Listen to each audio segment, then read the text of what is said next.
Podcast C2, català.cat, episodi 58è, el podcast que t'ajuda a provar el C2 i a comunicar-te en català correcte.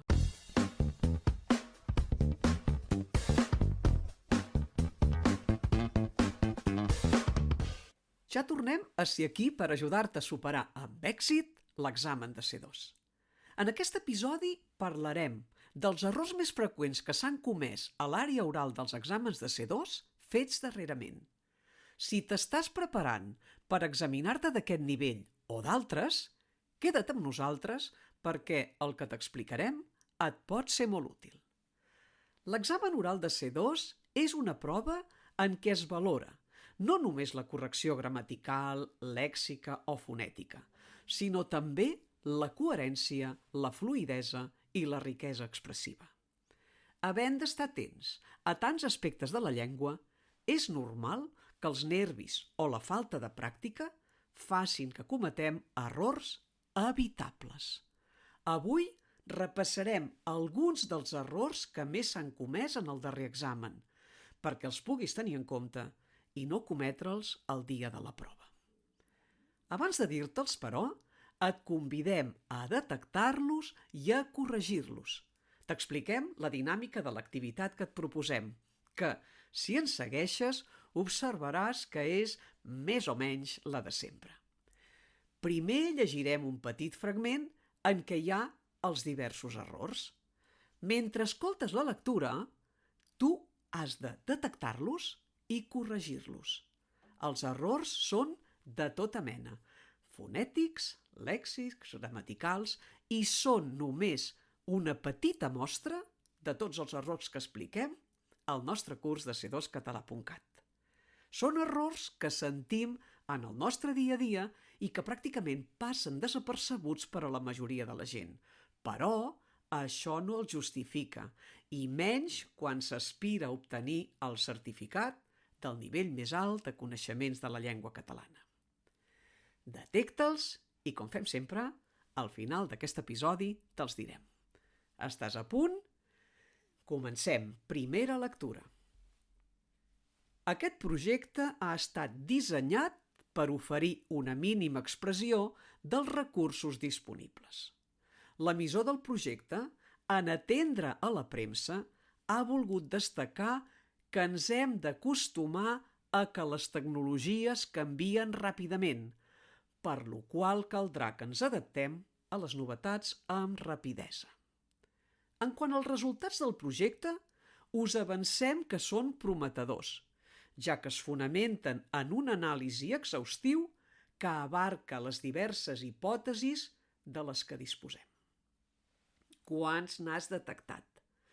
N'hauries d'haver detectat 9.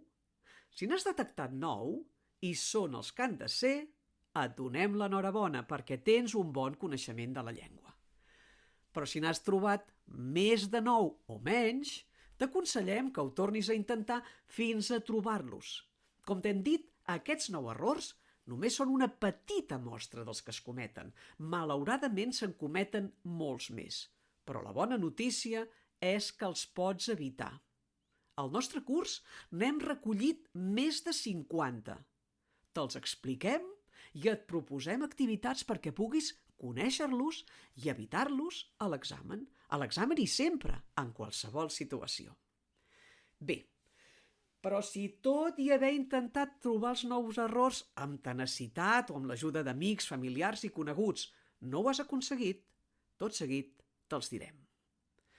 Abans d'aturar-nos a cada error, però, et proposem que paris l'orella i els descobreixis. Com? Doncs farem una lectura seguida amb els errors rectificats, a veure si perceps les diferències entre la primera lectura, la que contenia els 9 errors, i la que farem ara, sense errors. Som-hi. Segona lectura. Aquest projecte ha estat dissenyat per oferir una mínima expressió dels recursos disponibles. L'emissor del projecte, en atendre la premsa, ha volgut destacar que ens hem d'acostumar que les tecnologies canvien ràpidament, per la qual cosa caldrà que ens adaptem a les novetats amb rapidesa. Quant als resultats del projecte, us avancem que són prometedors, ja que es fonamenten en una anàlisi exhaustiva que abasta les diverses hipòtesis de les quals o de què disposem. Ara sí, has localitzat on hem fet cadascuna de les 9 correccions? Perquè ho puguis comprovar, farem l'última lectura i ens aturarem en cada error.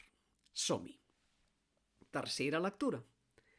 Aquest projecte ha estat dissenyat amb essa sorda i no pas, com hem dit a la primera lectura, dissenyat. Per oferir una mínima expressió, també amb essa sorda i no pas expressió, dels recursos disponibles. L'emissor, tercera S sorda, a la lectura incorrecta hem dit emissor, i ha de ser emissor del projecte, en atendre la premsa i no pas a la premsa, perquè és un complement directe i no porta preposició, doncs, en atendre la premsa ha volgut destacar que ens hem d'acostumar que les tecnologies i no pas a que les tecnologies, que és una conjunció i no porta preposició davant. Les tecnologies canvien ràpidament, per la qual cosa caldrà i no pas per lo qual caldrà. Que ens adaptem a les novetats amb rapidesa. Quant als resultats i no pas en quant a, us avancem que són prometedors, ja que es fonamenten en una anàlisi exhaustiva i no pas un anàlisi exhaustiu, perquè la paraula anàlisi és femenina i l'adjectiu que porta darrere ha de concordar, ha de ser exhaustiva, perquè ha de concordar amb anàlisi, una, que és femenina, com hem dit. Que abasta, i no pas abarca, les diverses hipòtesis de les quals, o bé de què, i no pas de les que disposem. Bé, i fins aquí els errors d'aquest episodi. Esperem que t'hagi estat molt útil i que, si ho ha estat, el comparteixis amb altres estudiants que també s'estiguin preparant per obtenir el C2. Si no te n'acabes de sortir amb la prova oral o et fa una mica de pànic, el que pots fer és practicar, és a dir, fer enregistraments i escoltar-los per detectar possibles errors i anar millorant. O bé, fer simulacions d'examen davant d'algú que t'escolti i et pugui donar una retroacció dels punts febles i forts de l'exposició. Recorda que a c2català.cat, a més del curs complet de preparació per a l'examen de C2, oferim un simulacre de l'àrea oral amb una reproducció exacta de tots els moments que viuràs el dia de la prova. I en acabar, els examinadors t'aconsellaran i destacaran els aspectes a millorar o a reforçar de la teva exposició. Ara sí, esperem que aquest episodi t'hagi estat útil i ens trobem al proper episodi amb més consells perquè puguis obtenir el teu C2. Molta sort i fins aviat.